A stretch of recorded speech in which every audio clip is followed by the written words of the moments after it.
तुम्ही या ठिकाणी प्रचाराला आलात, मात्र मतदान व्हायच्या आधीच आणि निकाल लागण्याच्या आधीच 20 जण या ठिकाणी बिनविरोध विजयी झालेले आहेत. काही उमेदवार आपल्याही पक्षाचे, काही शहर अध्यक्ष असतील, यांनी देखील माघार घेतलेली आहे. कसं पाहता हे सगळं?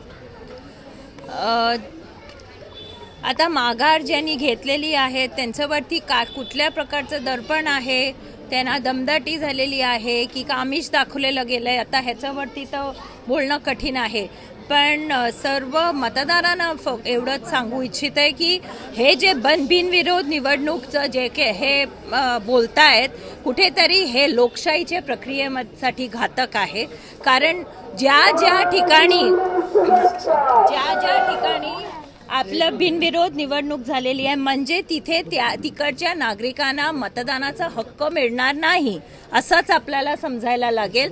आणि आज आपलं मतदानाचं जे आपलं श्रेष्ठ महत्त्वाचा हक्क असतो लोकशाहीमध्ये, तेच समजा आपल्या ह्या वॉर्डामध्ये जातोय. असं हळूहळू आपले कुठचे अधिकार, लोकशाहीचे अधिकार आपल्याकडनं घेणार ह्याचा विचार सगळ्यांनी केलं पाहिजे. आणि मला असं वाटतंय की आत्ता लोकांकडे संधी आहे, मतदारांना एक पर्याय उपलब्ध आहे की दोन्ही भाऊ आदरणीय राजसाहेब आणि आदरणीय उद्धव साहेब एकत्र आलेले आहेत आणि सक्षम पर्याय त्यांना उपलब्ध करून दिलेला आहे. आज जैन सोसायटीमध्ये आलेले आहेत आणि आपण पाहिलं तर महायुतीकडनं गेल्या काही दिवसापासून जातीय राजकारण म्हणजे महाराष्ट्र, बाकीच्या परप्रांतीय असे वेगवेगळे मुद्दे हे पेटत जातात आणि याचाच कुठेतरी ढाल म्हणून ते निवडणुकीला पुढे येत आहेत.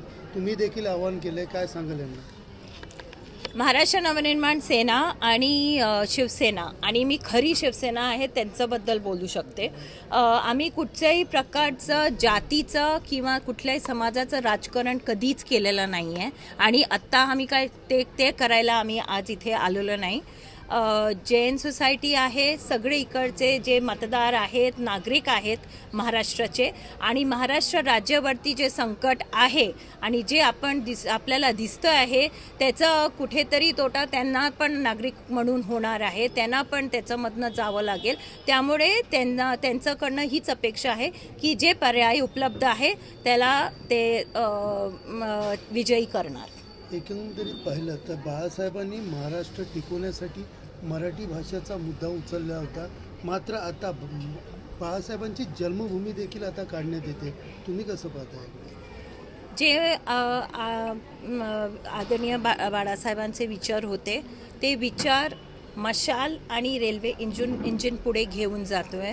त्यामुळे आज काळाची गरज आहे की ह्या दोन्ही भावांना, ठाकरे बंधूंना आपल्याला विजयी करून सत्तेवर आणणं खूप गरजेचं आहे. ठाकरे बंधू एकत्र आले, दादरमध्ये त्यांची सभा झाली. गुणरत्न सदावर्तेकडनं आता पोलीस स्थानकात तक्रार दिली जाते. त्यांच्याबद्दल मला काय बोलायचं नाही आहे. त्यांना फक्त TRP पाहिजे असतं आणि ठाकरे बंधू अशी ब्रँड आहेत ज्यांना जे TRP देऊ शकतात. चित्रा वाघ यांनी सांगितलं की मुंबईची मेट्रोची कामं जी आहेत ती उद्धव ठाकरेमुळे थांबली. देवेंद्र फडणवीस यांनी त्यांच्या नाकावर टिचून ते कामं सुरू केली.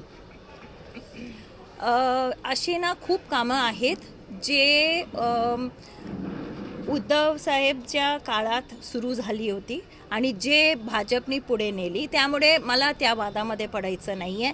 आत्ता महाराष्ट्राला काय गरज आहे आणि महाराष्ट्रावरती काय काय लादलेलं जातं आहे ते लोकांसमोर आहे, ते आम्ही लोकांसमोर आणतोय आणि त्यासाठी लोकांना आत्ता बदल आणायची गरज आहे. दोन्ही बंधू एकत्र आला, काय विश्वास लागेल? कारण आता ज्या पद्धतीने महायुतीने टीकेचं सत्र सुरू केलेलं आहे, थेट मातोश्रीपर्यंत ते टीका करतात, ते तुमचा काय विश्वास आहे की या निवडणुकीमध्ये काय होईल? कारण मुंबई पालिकेसाठी ते सगळे एकत्र झालेले आहेत. एकतर महायुती किती घाबरली आहे हे समोर येतोच आहे ना आपल्या. त्यामुळे टीकेचं आणि जे काय ते करतायत, बिनविरोध निवडणूक करतायत, हे सगळं जे आहे ते घाबरले आहे, त्यामुळेच हे होतोय. आणि दुसरं म्हणजे त्यांना स्वतःच माहिती नाही आहे कोण कोणाबरोबर आहे. इथे एक युती आहे, दुसरीकडे काल मी नवी मुंबईला गेली होती, ते सगळे वेगवेगळे लढतायत. त्यांना स्वतःला काय माहिती नाही आहे की ते आणि आज टीका ते जे एकत्र होते त्यांच्यावरती पण ते टीका करतायत एकमेकांवरती. त्यामुळे त्या टीकेला काही अर्थ नाही आहे. ठाकरे बंधू एकत्र आलेले आहेत, त्याचं खूप आनंद महाराष्ट्राच्या जनतेला झालेला आहे. आणि मी इथे फक्त मराठी माणसांचं बोलत नाही, जनतेला आनंद झालेला आहे आणि त्याचा रिझल्ट तुम्हाला 16 तारखेला दिसेल. एक शेवटचा प्रश्न आहे की तुषार, बदलापूरमध्ये आपण पाहिलं तर आपटे जे आहेत त्यांना पुरस्कृत त्या ठिकाणी नगरसेवक भाजपने केलं, त्यांच्यावरती लैंगिक अत्याचार असतील किंवा एन्काउंटर झालेले. मला असं वाटतं की जे सत्तेवर आहेत, जे तिन्ही पक्ष आहेत, मला ती खूप मोठी खंत आहे की ज्यांनी उमेदवार म्हणून त्यांनी महाराष्ट्रावरती, महाराष्ट्राच्या जनतेवरती लादलंय, त्यांच्यावरती क्रिमिनल केसेस आहेत, त्यांच्यावरती बलात्कारचे केसेस आहे.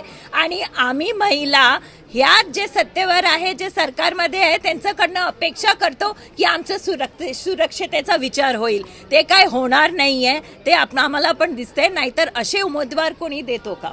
काही कल्याण डोंबिवलीच्या इलेक्शन निवडणुकीचा पडगम आहे, ठाकरे बँडनी जोर धरलेला आहे. तरी सुद्धा अशा परिस्थितीमध्ये मनोज घरत या शहर प्रमुखाने जो धडाडीचा उमेदवार होता, अचानक त्यांनी माघार घेणं, तो मनोज घरतचा वैयक्तिक विषय आहे, त्याच्यामध्ये पक्षाचं काही. ज्या पद्धतीने जर समजा जे मेन उमेदवार आहेत त्यांनीच माघार घेतली होती, तर त्याला आमचे उमेदवार इथे आहेत ना आणि एकदम सक्षम आहेत. एक गेलं तर म्हणजे सगळेच तसे गेले असं नाही होत ना. आम्हाला आमच्या उमेदवारांवरती खूप विश्वास आहे. जे गेले ते आमचे नव्हते, ते त्यांचा वैयक्तिक विषय होता. असू शकते कल्याण डोंबिवलीमध्ये कसा रिझल्ट कसा असू शकतो? ठाकरे बंधू एकत्र आलेले आहेत, लोकांना आनंद झालेला आहे आणि त्याचं रिझल्ट, विजयी रिझल्ट तुम्हाला 16 तारखेला दिसेल.